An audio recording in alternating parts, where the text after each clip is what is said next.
മടിയൻ വന്നിട്ടുണ്ട്. ഇന്ന് തിരുത ബിരിയാണി ആക്കേണ്ട പരിപാടിയാണ് നമ്മ. ഞാനും അശ്വതിയും കൂടിയിട്ട്. അപ്പം ഫസ്റ്റ് മുറിച്ചു കൊടുക്കേണ്ട എന്തായാലും ഞാൻ അശ്വതിയെ ബിരിയാണി ആക്കല് മുറിച്ച് എന്തായാലും ഞാൻ കൊടുക്കണം. അപ്പൊ ഇത് മുറിച്ചൊന്ന് സെറ്റ് ആക്കിയിട്ട് നമുക്ക് ബാക്കി പരിപാടിയിലേക്ക് പോവാം. ഓക്കെ.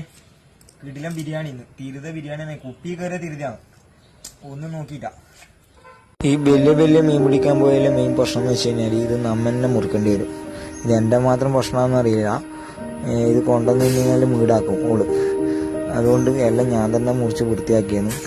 അതുകൊണ്ടാണ് പിന്നെ ഞാൻ വലിയ കൊളോനെ അതൊന്നും പിടിക്കാൻ പോവാത്തത്. കാരണം പിടിച്ചിട്ട് കഥയില്ല, ഇവര് മുറിക്കൂല, നമ്മ തന്നെ പണിയെടുക്കണം. അതുകൊണ്ട് ഇത് മുറിച്ച് സെറ്റാക്കിയിട്ട് ഇന്ന് കിടിലം ബിരിയാണി ആക്കിയിട്ട് തിന്നും. അശ്വതിയാണ് ബിരിയാണി ആക്കല്. അശ്വതിക്ക് ഞാൻ പഠിപ്പിച്ചു കൊടുത്തിന്. അപ്പോൾ നല്ല അയപ്പൂറം മുറിക്കുന്നതെല്ലാം മുറിച്ചിട്ടുണ്ട്. നല്ല കഴുകി സെറ്റാക്കി എടുത്തിട്ടുണ്ട്. തല കറിയിലാക്കില്ല. വീട്ടിലുണ്ടായ ഏകദേശം പൊടിയെല്ലാം വാരി തേച്ചിട്ട് അശ്വതിയിൽ മസാല ആക്കി കൊടുത്തതിന് അതങ്ങനെ തേച്ച് ഫ്രിഡ്ജിൽ കയറ്റിന്. പിന്നെ സമയം നോക്കുമ്പോഴത്തേക്ക് 3 മണി. കാരണം ഞാൻ തിരുത ബിരിയാണി ആക്കാനെല്ലാം സെറ്റാക്കിയിട്ട് വിളക്കിന് പോയിട്ട് വൈകിട്ട് വന്ന് ദേഷ്യത്തിൽ മുങ്ങിടാക്കിയിട്ട് നിൽക്കുന്ന രംഗാന്ന് പ്രേക്ഷകരിപ്പം കാണുന്നത് അശ്വതി. അപ്പോൾ തിരുത ബിരിയാണി ആയിട്ടാ ഉള്ളി മസാലയും നെയ്ച്ചോറും തിരുത പൊരിച്ചതും ഇപ്പം ആയത്. വിളക്കിന് പോയിട്ട് കാരച്ചമ്മീനെ കണ്ടുപോയില്ല. അന്നേരം അതിൻ്റെ ബാക്കിൽ തന്നെ പോയി പ്രേക്ഷകരെ. ഒന്നും ചെയ്യാൻ പറ്റിയില്ല. അപ്പോൾ അതിൻ്റെ വീഡിയോ ബാക്കിലേ വരും. ഒരു 3-4 കിലോ പിടിച്ചതിൻ്റെ. അപ്പോൾ നോക്കി ചെയ്യാം.